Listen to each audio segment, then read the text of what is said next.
किसी ने सही कहा है, कल को आसान बनाने के लिए आज आपको कड़ी मेहनत करनी पड़ेगी। इसी लाइन को अपने लाइफ का मोटिव बनाते हुए आज का लेक्चर स्टार्ट करते हैं। तो हेलो गाइज, आप सब लोग कैसे हैं? आई होप आप सब परफेक्ट होंगे। तो आप सभी का स्वागत है मेरे यूट्यूब चैनल धीरू नर्सिंग वाला। तो आज हम पढ़ने वाले हैं रीनल सिस्टम। यह बहुत ही इंटरेस्टिंग सिस्टम होने वाला है, तो बने रहिए मेरे चैनल पर। तो स्टार्ट करते हैं रीनल सिस्टम। देखिए गाइज, आप लोगों को बता दूं, रीनल सिस्टम को दो और नामों से जाना जाता है, excretory system and urinary system. तो स्टेप बाय स्टेप हम इस टॉपिक को क्लियर करते हुए चलेंगे। तो चलिए स्टार्ट करते हैं। कुछ टर्मिनोलॉजी है जो उनको पहले पढ़ते हैं। Nephrology, scientific study of anatomy, physiology and pathology of kidney. Means nephrology science की एक ऐसी ब्रांच है जिसमें किडनी के हम एनाटॉमी, फिजियोलॉजी एंड पैथोलॉजी के बारे में स्टडी करते हैं। एनाटॉमी मीन्स होता है किडनी के शेप एंड साइज, उसका स्ट्रक्चर कैसा है, इसके बारे में स्टडी करते हैं। एंड फिजियोलॉजी आती है, किडनी के फंक्शन क्या है, उसके मैकेनिज्म क्या है, वह कैसे वर्क करती है, ये हमारा फिजियोलॉजी में आता है। देन पैथोलॉजी, पैथोलॉजी में जब डिसीज यूरिनरी सिस्टम में कॉज हो जाती है, उसके क्या क्या डायग्नोसिस है, कौन कौन से टेस्ट होते हैं ये, और उसका क्या क्या इलाज होगा, उसका क्या क्या ट्रीटमेंट होगा, उसके बारे में हम लोग स्टडी करते हैं। तो सेकेंड आता है हमारा urology, the branch of medicine which deal with male and female urinary system. Urology एक मेडिसिन की ऐसी ब्रांच है जिसमें मेल एंड फीमेल की यूरिनरी सिस्टम के बारे में स्टडी करते हैं। And also include male reproductive system, और यूरोलॉजी में ही हम मेल रिप्रोडक्टिव सिस्टम भी पढ़ लेते हैं। फीमेल रिप्रोडक्टिव सिस्टम इसमें यूरोलॉजी में हम लोग नहीं स्टडी करते हैं, उसकी एक अलग ब्रांच है जिसे कहते हैं गाइनोकोलॉजी। गाइनोकोलॉजी में हम लोग फीमेल रिप्रोडक्टिव सिस्टम के बारे में ऑल अबाउट स्टडी करते हैं। तो आगे बढ़ते हैं, यूरिनरी सिस्टम के बारे में थोड़ा देख लेते हैं। It is important system of our body. Urinary system एक बहुत ही इंपॉर्टेंट सिस्टम है अपने बॉडी का। It is main excretory system of our body, और अपनी बॉडी का सबसे इम्पॉर्टेंट सिस्टम है जो कि एक्सक्रीटरी सिस्टम मीन्स जो कि वेस्ट प्रोडक्ट को शरीर से पास आउट करती है। It provide help in homeostasis, जो अपन लोगों की किडनी है वो होम्योस्टेसिस में मेन रोल प्ले करती है। मीन्स जो बॉडी का टेम्परेचर है या होम्योस्टेसिस प्रेशर है उसको मेंटेन करके रखती है इंटरनल ऑर्गन के। देखिए गाइज, हम लोग इस टॉपिक को डीप में पढ़ने वाले हैं, सुपरफिशियल तो अपन लोगों को 200 भी पढ़ लेते हैं। तो बने रहिए, अगर वीडियो अच्छा लग रहा है तो वीडियो को लाइक भी कर दीजिए। तो अब देखते हैं अदर एक्सक्रीटरी ऑर्गन और सिस्टम। यूरिनरी सिस्टम के अलावा अपन बॉडी में कुछ एसेसरी एक्सक्रीटरी ऑर्गन है जिनके बारे में हम थोड़ा थोड़ा पढ़ ले रहे हैं। फर्स्ट आता है digestive system, remove food residual in form of faecal matters. Digestive system है वो भी अपना एक्सक्रीटरी सिस्टम का एक एसेसरी पार्ट है। ये अपन फेसेस होता है जो फेसेस को वेस्ट प्रोडक्ट को रूप में एनस के थ्रू बाहर निकाल देता है। लंग्स भी अपना एक्सक्रीटरी सिस्टम में आता है। Lungs remove CO2 and water, lungs भी CO2 को एक्सक्रीट आउट करता है और वाटर को भी। Skin remove water salt waste product in form of sweat. जो अपन लोगों की स्किन होती है वह वाटर और साल्ट को स्वेट के फॉर्म में एक्सक्रीट आउट करके, जैसे कि आप लोगों ने अक्सर देखा होगा गर्मी के सीजन में आप लोगों को पसीना निकलता है, वह वेस्ट प्रोडक्ट होता है। वीडियो पर बने हुआ है, बहुत इंटरेस्टिंग होने वाला है। तो आप देखते हैं liver remove many substance like bile, pigment, heavy metals, drugs, toxins, micro organism. जो अपन लोगों का लीवर होता है वो भी एक्सक्रीटरी ऑर्गन में आता है, बहुत से सब्सटेंस को रिमूव करता है, जैसे कि बाइल पिगमेंट, या बाइल पिगमेंट का रिलीज करता है जिससे कि फेसेस को कलर और यूरिन को कलर मिलता है। एंड हैवी मेटल्स, बहुत सारे मेटल्स हैं जो कि ये प्रोड्यूस करता है। एंड ड्रग्स, टॉक्सिन्स, जैसे कि हम लोगों ने जब भी ड्रग्स लेते हैं या मेडिसिन लेते हैं वो जब अपनी बॉडी में प्रॉपर तरीके से ऑब्जर्व हो जाती है, डिस्ट्रीब्यूट हो जाती है, जब उसका कुछ वेस्ट मटेरियल बचता है तो ये लीवर उसको एक्सक्रीट आउट कर देती है, और एक्सक्रीट होने के बाद डाइजेस्टिव सिस्टम में आता है, उसके एनस के थ्रू बॉडी के बाहर निकल जाता है। कुछ माइक्रो ऑर्गेनिज्म भी आते हैं। अब देख लेते हैं एक्सक्रीशन होता क्या है। It is a process in which unwanted substance and metabolic waste are eliminated from body. Excretion एक टाइप की प्रोसेस है। प्रोसेस का मतलब होता है जो चीज step by step time to time होती है, उसे हम प्रोसेस बोलते हैं। यह एक टाइप के प्रोसेस है जिसमें कि जितना भी बॉडी का वेस्ट प्रोडक्ट होता है बॉडी से बाहर एलिमिनेट हो जाता है। अब हम लोग देखेंगे organs of renal system, means जो अपना रीनल सिस्टम है, यूरिनरी सिस्टम है, उसमें हम लोग क्या क्या स्टडी करते हैं। 2 kidney, 2 ureters and 1 urinary bladder and urethra. आप लोग की नज़र ऊपर जा रही हो। 12 week sex determinate also done. इसका मतलब यह होता है कि जब बेबी मदर के पेट पर होता है, 12 सप्ताह का हो जाता है, तो उसका सेक्स का पता चल जाता है कि होने वाला बच्चा मेल है या फीमेल हो। अगर इसके बारे में आपको डिटेल पढ़ना है तो मेरे प्लेलिस्ट में जाइए और जेनेटिक्स नाम का प्लेलिस्ट बनी होगी, उसमें आप विजिट कर सकते हैं। तो स्टार्ट करते हैं। अब स्टार्ट करते हैं kidney. Kidney provided most important result route for excretion of drugs. जो अपन लोगों की किडनी होती है वो बहुत ही इम्पोर्टेंट रोल प्ले करती है कि कुछ ड्रग्स या सब्सटेंस को एक्सक्रीट आउट करती है।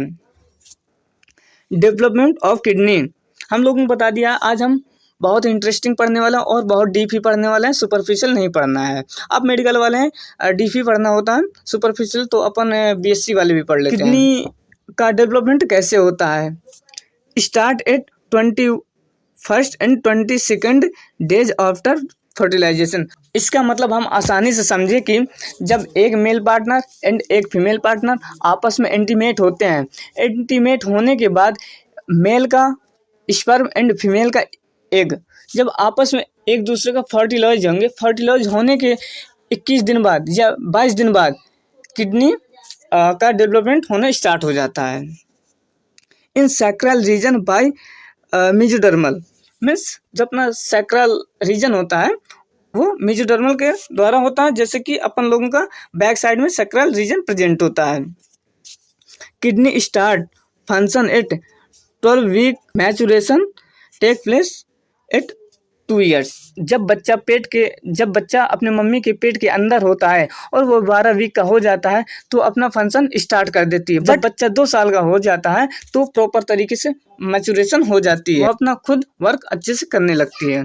सबसे पहले देख लेते हैं एनाटॉमी ऑफ यूरिनरी सिस्टम। तो यूरिनरी सिस्टम में हमको क्या क्या पढ़ना होता है?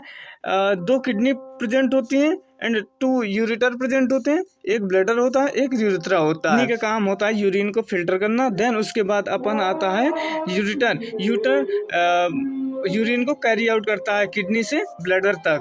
ब्लैडर में कुछ टाइम के लिए यूरिन अपना स्टोर होता है। यूरिन के बाद यूरेथ्रा के थ्रू ये बॉडी से पास आउट हो जाता है। अब देखते हैं किडनी की anatomy. Kidney is a 2 in number और पेयर। सब लोगों को पता है कि जो अपन लोगों की किडनी होती है वह 2 प्रेजेंट होती है या 1 पेयर में प्रेजेंट होती है। Bean shaped kidney, means kidney का जो शेप होता है वो बीन शेप होता है या राजमा या सेम का बीज होता है उसके शेप जैसा होता है। रेडिश ब्राउन कलर और किडनी होती है उसका कलर होता है रेडिश ब्राउन कलर का। इसमें 5 लोब्स पाए जाते हैं। अब देखते हैं साइज के बारे में बात करते हैं। मेल एंड फीमेल का साइज अलग अलग होता है और डिपेंड करता है उनके body shape and size and structure पे। जब मेल का साइज होता है 12 सेंटीमीटर लेंथ होती है एंड 7 सेंटीमीटर उसकी विड्थ होती है एंड 3 सेंटीमीटर उसकी डेप्थ होती है। 12 सेंटीमीटर लंबाई, 7 सेंटीमीटर चौड़ाई, 3 सेंटीमीटर उसकी मोटाई होती है। ऐसे ही फीमेल का देख लेते हैं। 11 सेंटीमीटर उसकी लंबाई होती है, 6.5 सेंटीमीटर उसकी चौड़ाई होती है, देन 2 सेंटीमीटर उसकी मोटाई होती है। वेट के बारे में बात कर ले रहे हैं। मैंने बताया है कि वेट मेल का अलग होता है, फीमेल का अलग होता है, उसी के अकॉर्डिंग भी शेप साइज होता है। मेल का 125 to 175 ग्राम होता है एंड फीमेल का 115 to 155 ग्राम होता है। इन एवरेज हम बोल सकते हैं कि जो किडनी का वेट होता है वो 150 ग्राम होता है। रेट्रोपेरिटोनियम ऑर्गन, अपने बॉडी में एक ऐसा स्पेस पाया जाता है, एक ऐसा रीजन पाया जाता है जिसे रेट्रोपेरिटोनियम स्पेस कहते हैं और इस स्पेस में आने वाले जितने ऑर्गन हैं उनके बारे में बताया गया है। Below diaphragm at the lids of T12 and L3। जो आप लोगों का डायफ्राम होता है, डायफ्राम के नीचे अगर आप लोग हाथ लगाएंगे उसके नीचे का जितना भी पार्ट होता है जिसे आप लोकल लैंग्वेज में पेट बोलते हैं वो अपना पेरिटोनियम स्पेस ही होता है। Right kidney situated slightly lower than left kidney. जो अपन लोगों की राइट किडनी होती है वह लेफ्ट किडनी की अपेक्षा कुछ नीचे होती है, क्योंकि राइट किडनी के ऊपर अपन लोगों का लीवर प्रेजेंट होता है, उसकी वजह से स्लाइटली ये 1 से 2 सेंटीमीटर नीचे होता है। ये देखिए, because of space occupied by liver and right sides. Kidney received 20 to 25 blood per minute of total cardiac output. मतलब एक बार में जो अपना हार्ट होता है वो धड़कता है और जितना अमाउंट में ब्लड को आउटपुट करता है उसका 20 से 25% किडनी ही ऑब्जर्व कर लेती है, रिसीव कर लेती है। अब एनाटॉमी में और ये भी देख लेते हैं, pole of kidney, surface of kidney and border of kidney. Kidney के 2 पोल होते हैं, upper poles and lower pole. Surface भी 2 होते हैं, anterior surface and posterior surface. And boundaries भी 2 होती हैं, medial borders and lateral borders. यहाँ पर एक इम्पोर्टेंट टर्म आता है, horse shaped kidney. When kidney fuse at lower pole not separate is also known as horse shaped kidney. इसका मतलब यह होता है कि जब किडनी में लोअर पेल सेपरेट नहीं होता है अच्छे से, तो दोनों किडनी आपस में चिपक जाती हैं और हॉर्स शेप लाइक स्ट्रक्चर बना लेती है। ये आपको स्ट्रक्चर में दिख रहा होगा, ये किडनी का स्ट्रक्चर है। यदि किसी इंडिविजुअल की किडनी को हम लॉन्गिट्यूडनल काट दें तो कुछ इस तरह का अंदर से दिखता है। तो इसके पार्ट देखते हैं हम। रीनल कॉर्टेक्स, ये सबसे अपर पार्ट होता है। रीनल कॉर्टेक्स, ये जितना पार्ट है ये रीनल कॉर्टेक्स है। देन इसके बाद आता है हमारा रीनल मेडुला। इसके देन नीचे वाला पार्ट रीनल मेडुला होता है, जहाँ पर हम लोगों के पिरामिड्स प्रेजेंट होते हैं, वो वाला पार्ट होता है रीनल मेडुला। इन फाइब्रस कैप्सूल, ये किडनी को कवर किए होती है, कैप्सूल की तरह कवर किए होती है। रीनल पेपलाई, रीनल पिरामिड्स, ये हर एक किडनी में 6 से लेकर 12 तक प्रेजेंट होते हैं। रीनल पिरामिड्स के जस्ट नीचे या जस्ट पास में रीनल कॉलम्स होते हैं। ये देखिए साइड में आपको दिखा दें, ये अपन लोगों के कॉलम है, साइड में ये कॉलम है। इसके बाद कॉलम्स के बाद रीनल पेपलाई आते हैं। Renal papilla, renal papilla medulla के जस्ट नीचे वाला पार्ट रीनल पेपिला होते हैं। ये देखिए आपको रीनल पेपिला दिख रहे होंगे। देन इस साइड का आपको समझ में आया होगा। अब माइनर कैलिक्स होता है। रीनल पेपिला के जस्ट नीचे वाला पार्ट माइनर कैलिक्स होते हैं। माइनर कैलिक्स के बाद आता है अपन लोगों का नीचे वाला पोर्शन मेजर कैलिक्स। जब कई सारी माइनर कैलिक्स मिलकर एक मेजर कैलिक्स बनाते हैं। आपको ये यहाँ पर दिख रहा होगा, minor calyx 3 and then last में एक मेजर कैलिक्स बना देती है। अब आता है यूरेटर। यूरेटर ये है जो कि किडनी से ब्लडर तक फैला होता है। रीनल पेल्विस, ये पूरा पार्ट रीनल पेल्विस होता है। इनसे एंट्री करती है renal artery and renal veins. ये हाइलम है पार्ट, जंक्शन होता है बिटवीन किडनी एंड यूरेटर का। आई होप समझ में आया होगा। अब देखते हैं थ्योरेटिकल पार्ट। गाइज अब पढ़ेंगे स्ट्रक्चर ऑफ किडनी। जो अपन लोग की किडनी होती है उसमें मोस्टली 3 लेयर पाई जाती हैं। कौन कौन सी? Renal capsule, adipose capsule and renal fascia. तो स्टेप बाय स्टेप अब पढ़ते हैं। रीनल कैप्सूल, रीनल कैप्सूल को हम फाइब्रस कैप्सूल भी बोलते हैं, made up by fibrous tissue. जो रीनल कैप्सूल होता है वो फाइब्रस टिश्यू से मिलकर बना होता है, स्मूथ एंड ट्रांसपेरेंट। और यह लेयर अपनी स्मूथ होती है एंड ट्रांसपेरेंट भी होती है। Provide protection to the kidney, और यह लेयर किडनी को प्रोटेक्शन प्रोवाइड करती है। Rich in nerve supply, means इधर के एरिया में सबसे ज़्यादा नर्व की सप्लाई होती है। अब देन सेकेंड आते हैं adipose capsule, fatty tissue layer just outside the renal capsule. यह लेयर फैटी टिश्यू से मिलकर बनी होती है और रीनल कैप्सूल के आउटसाइड प्रेजेंट होती है।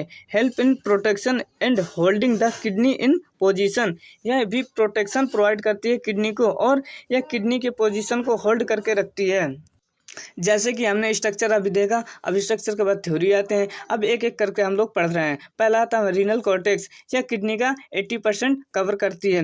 Outer most region of kidney, यह किडनी के सबसे आउटर मोस्ट लेयर होती है जो कि यह किडनी के सबसे आउटर रीजन में पाया जाता है। Situated between renal capsule and renal medulla, और यह रीनल मेडुला और रीनल कैप्सूल के बीचों बीच प्रेजेंट होता है। रेडिश ब्राउन इन कलर, इसका कलर होता है रेडिश ब्राउन कलर का। कंटेंट मतलब किस चीज़ों से मिलकर बना होता है, यहीं पर होता है हमारा ग्लोमेरुलस एंड बाउंस कैप्सूल, यहीं पर प्रेजेंट होता है इसी पार्ट में। Cortical tissue penetrate medulla in form of columns which also known as renal columns, cortical columns and columns of Bartholin। जो किडनी के अंदर कॉलम लाइक स्ट्रक्चर होता है उसे मेडुला कहते हैं, और उनको हम किन किन नामों से जानते हैं, renal columns and cortical columns and columns of Bertini के नाम से भी जानते हैं। देन सेकंड पढ़ेंगे renal medulla situated between cortex and renal pelvic. जो रीनल मेडुला होता है वो कॉर्टेक्स एंड रीनल पेल्विक के बीच में प्रेजेंट होता है, पेल येलो इन कलर, और इसका कलर कुछ पेल येलो कलर का होता है। कंटेंट रीनल कैप्सूल, और ये रीनल कैप्सूल से मिलकर कंटेंट होता है, बना होता है। और रीनल कैप्सूल में हम क्या क्या पढ़ते हैं, PCT and loop of Henle and DCT present pale conical shaped structure which called renal pyramids. और इसके अंदर कॉनिकल शेप का स्ट्रक्चर बना होता है जिसे हम रीनल पिरामिड्स कहते हैं। ये रहा रीनल पिरामिड्स। जैसे कि अभी हमने किडनी का स्ट्रक्चर जब पढ़ा था उसमें एक पिरामिड देखे थे और बोले थे 6 to 12 नंबर पाए जाते हैं। और पिरामिड के 2 पार्ट होते हैं, upper part and lower part. अपर वाला पोर्शन होता है थोड़ा विड्थ होता है, चौड़ा होता है, नीचे वाला सकरा होता है, नैरो होता है। और ऊपर वाले पार्ट को हम बेस बोलते हैं जो कि कॉर्टेक्स साइड की ओर होता है। और लोअर वाला पार्ट होता है एपेक्स एंड जिसे पेल्विक साइड में प्रेजेंट होता है। अब देखते हैं क्या है renal papillae nipple like structure. Medulla का जो सबसे नीचे वाला पार्ट होता है एपेक्स, जो कि पेल्विस साइड में प्रेजेंट होता है, उसका नीचे वाला पार्ट हमारा निप्पल लाइक स्ट्रक्चर होता है, उसे ही रीनल पेल्विक बोलते हैं। Apex of renal pyramids also known as papillae. जो रीनल पिरामिड्स का एपेक्स वाला पार्ट होता है नीचे वाला, उसे रीनल पेप्लाई के नाम से भी जानते हैं, जैसे कि अभी स्ट्रक्चर में बताया आपको। 6 to 12 इन नंबर, यह किडनी के अंदर 6 से 12 नंबर में प्रेजेंट होते हैं। Each papillae having a larger collecting duct which is known as papillae duct या डक्ट ऑफ बेसलाई। मीन्स प्रत्येक पेप्लाई के पास एक लार्जर कलेक्टिंग डक्ट होती है जिससे कि हम पेप्लाई डक्ट ये बोलते हैं। अब अपन लोगों को आता है minor calyx tube like structure. ये जो माइनर कैलिक्स होता है ये ट्यूब लाइक स्ट्रक्चर होता है, 6 to 12 इन नंबर में प्रेजेंट होते हैं। मीन्स जितने आपकी किडनी में पिरामिड्स प्रेजेंट होंगे उतने ही माइनर कैलिक्स भी प्रेजेंट होंगे, क्योंकि ये पिरामिड से ही अराइज होते हैं। रिसीव यूरिन फ्रॉम रीनल पेप्लाई, और ये यूरिन को रीनल पेप्लाई से रिसीव करते हैं। Peace maker from peristaltic movement situated in the this portion. और माइनर कैलिक्स में ही एक पीस मेकर प्रेजेंट होता है जो कि पेरिस्टाल्टिक मूवमेंट कराने के लिए हेल्प करता है। इसी की हेल्प से यूरिन अपना किडनी से यूरेटर में पास होता है। अब देखते हैं major calyx tough shaped structure. जो मेजर कैलिक्स होता है उसका शेप कुछ टफ लाइक स्ट्रक्चर होता है। 3 to 4 इन नंबर, यह 3 से 4 प्रेजेंट होती हैं प्रत्येक किडनी में। 2 to 4 माइनर कैलिक्स फॉर्म एक मेजर कैलिक्स। मीन्स 2 से 4 माइनर कैलिक्स मिलकर एक मेजर कैलिक्स बनाती हैं। Receive urine from minor calyx, और ये माइनर कैलिक्स से यूरिन को रिसीव करती है। मीन्स जो अपन लोगों की माइनर कैलिक्स होती है, माइनर कैलिक्स से मेजर कैलिक्स यूरिन को रिसीव करती है। अब देखते हैं renal pelvic funnel shaped cavity. Renal pelvic एक फनल शेप का स्ट्रक्चर होता है। Receive urine from major calyx, जो अपना रीनल पेल्विक होता है वो मेजर कैलिक्स से यूरिन को रिसीव करता है और ड्रेन आउट इनटू यूरेटस, और यहीं से यूरेटर में पास कर देता है। अब देखते हैं रीनल हाइलम क्या होता है। Present on medial margin of kidney, यह किडनी के मेडियल मार्जिन में प्रेजेंट होता है। मीन्स जहाँ पर किडनी और यूरेटर आपस में फ्यूज होते हैं, मिलते हैं, उसी स्पेस को रीनल हाइलम बोलते हैं। वहीं से हमारी लिम्फेटिक वेसल्स, जितने भी नर्व वेसल्स होती हैं, इंटर करती हैं और बाहर आती हैं। And renal sinus hollow space present in the kidney. Kidney में कुछ हॉलो स्पेस प्रेजेंट होता है जिसे रीनल साइनस बोलते हैं, through which between lymph vessels and nerve distribute in kidney. और वहीं किडनी के उसी जगह पर नर्व डिस्ट्रीब्यूट होते हैं और लिम्फेटिक वेसल्स भी डिस्ट्रीब्यूट होती हैं। इसी को हम रीनल साइनस बोलते हैं। तो अगला वीडियो अपन लोगों का होने वाला है नेफ्रॉन। उसके लिए आप मेरे लेक्चर को कंटिन्यू देखते रहें और चैनल को सब्सक्राइब कर लीजिए। वीडियो अच्छा लगा हो तो वीडियो को लाइक कर दीजिए। तब तक के लिए थैंक यू।